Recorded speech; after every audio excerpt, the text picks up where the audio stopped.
Langit sore berwarna jingga pucat. Angin berhembus pelan melewati halaman panti asuhan kecil di pinggir kota. Seorang anak laki-laki berusia 12 tahun bernama Raka duduk sendirian di ayunan tua yang mulai berderit, memeluk tas lusuh peninggalan almarhum ayahnya.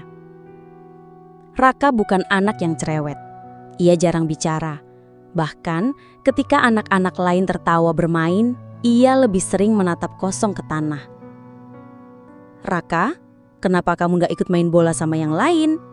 tanya Bu Ratna, pengurus panti, sambil menghampirinya. Raka menggalen pelan. "Aku capek, Bu," jawabnya singkat. Padahal hatinya berkata lain. Ia hanya merasa sendirian, tidak ada ayah, tidak ada ibu. Bu Ratna menghela napas.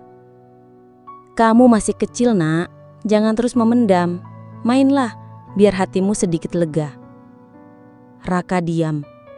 Matanya berkaca-kaca. Ia menggenggam tas lusuh itu lebih erat. Tas itu satu-satunya kenangan nyata. Ayahnya dulu selalu membawanya ke sekolah dengan tas itu di punggung. Tak lama, suara tawa teman-temannya terdengar makin ramai. Raka mencoba tersenyum tipis, tetapi dadanya perih. "Kenapa semua orang bisa bahagia, kecuali aku?" batinnya lirih. Sore semakin pekat.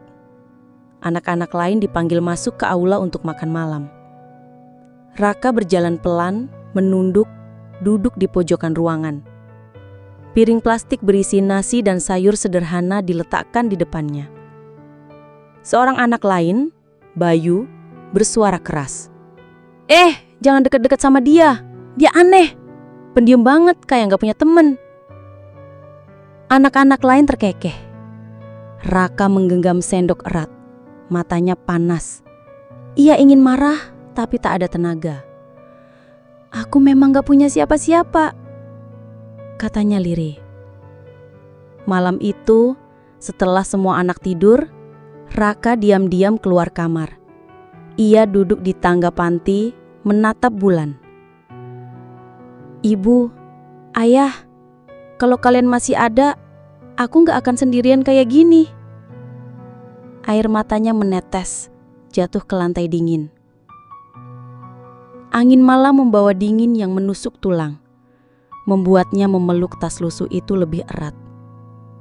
Dan disitulah malam pertama ia benar-benar merasa dunia terlalu besar untuk dirinya yang sendirian. Malam itu Raka terus menangis hingga pagi datang. Matanya bengkak, wajahnya pucat. Saat bel berbunyi tanda semua anak harus bersiap sekolah, ia berjalan lesu ke kamar mandi. "Raka, wajahmu kok kayak panda?" ejek Bayu sambil tertawa keras. Anak-anak lain ikut terkekeh. Raka menunduk, berusaha tidak peduli. Tapi ejekan itu menusuk hatinya. Di perjalanan ke sekolah, Raka duduk sendirian di bangku belakang mobil panti. Teman-temannya ramai bercanda, tapi ia hanya menatap keluar jendela. Pohon-pohon yang berlari mundur di matanya seakan ikut meninggalkan dirinya. Setibanya di sekolah, ia semakin merasa asing.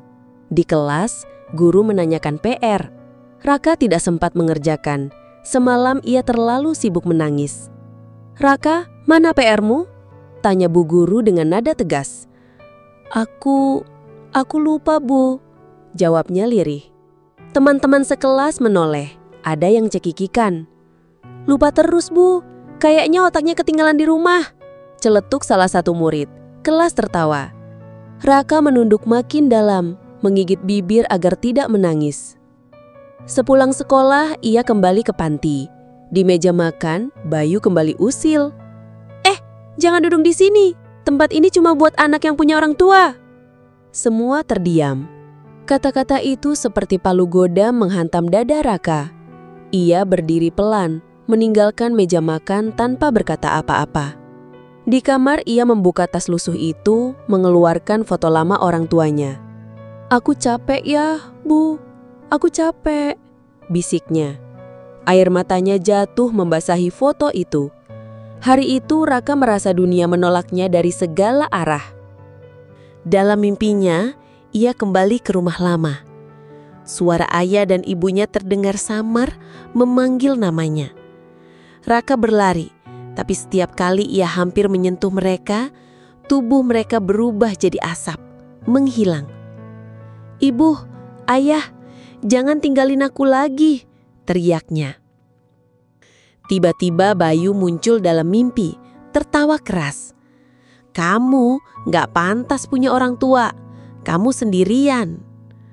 Raka terbangun dengan teriakan tertahan, keringat dingin membasahi tubuh.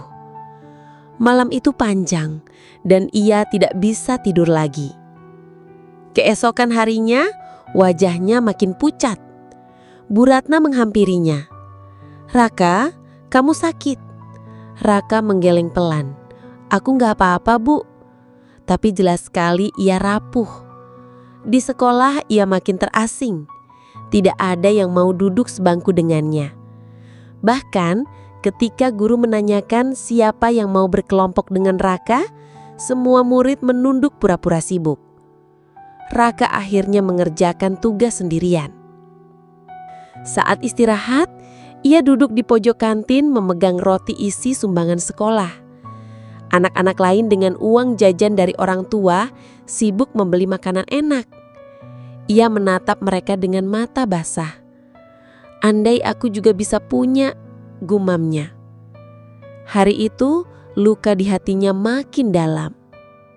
Setelah pulang, tubuh Raka terasa lemas dan ia jatuh pingsan di depan gerbang panti. "Raka!" teriak Bu Ratna panik, langsung memapah tubuh kecil itu ke dalam. Anak-anak lain berdiri terpaku. Ada yang terlihat kaget, ada yang justru bisik-bisik. "Pura-pura sakit kali, biar diperhatiin," celetuk Bayu. Tapi wajah pucat Raka membuktikan sebaliknya. Bu Ratna segera membawa Raka ke klinik kecil dekat panti. Dokter memeriksa dan berkata, "Anaknya ini kelelahan, kurang gizi, juga stres berat." Bu Ratna tertegun. Ia menggenggam tangan Raka yang lemah. "Nak, maafkan ibu. Mungkin ibu kurang perhatian." Raka membuka mata perlahan. "Aku cuma kangen ibu sama ayah." Air mata Bu Ratna jatuh. Sepulang dari klinik, anak-anak lain mulai merasa bersalah. Bahkan Bayu yang usil itu terdiam lama. Wajahnya menunduk. Malam itu, Raka tidur dengan infus sederhana terpasang di tangannya. Ia tampak tenang meski tubuhnya masih lemah. Bu Ratna duduk di samping ranjangnya berdoa dalam hati. Di malam itu, ketika semua anak sudah terlelap, Raka tiba-tiba membuka mata, menatap bulan dari jendela, lalu tersenyum tipis. "Ibu, ayah, sebentar lagi kita ketemu kan?" bisiknya lirih. Air mata mengalir pelan. Senyum itu begitu tulus, tapi juga menyayat hati. Pagi datang dan Bu Ratna masuk ke kamar untuk memeriksa Raka. Ia memanggil pelan, "Nak, bangun, sudah pagi." Namun tubuh Raka diam.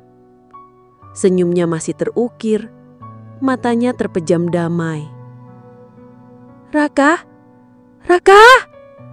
jerit Bu Ratna, tubuhnya gemetar. Anak-anak lain berlarian masuk.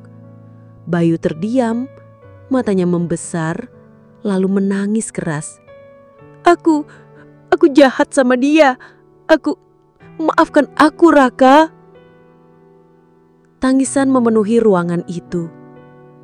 Hari itu panti asuhan dipenuhi duka. Tapi di balik kesedihan itu, ada satu hal yang akhirnya disadari semua orang.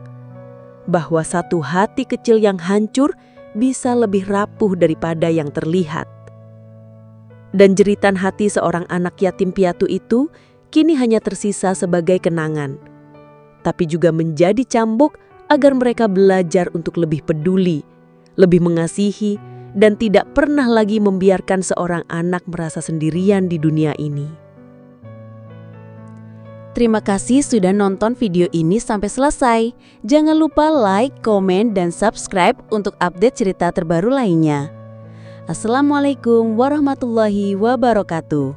Sampai jumpa di cerita berikutnya.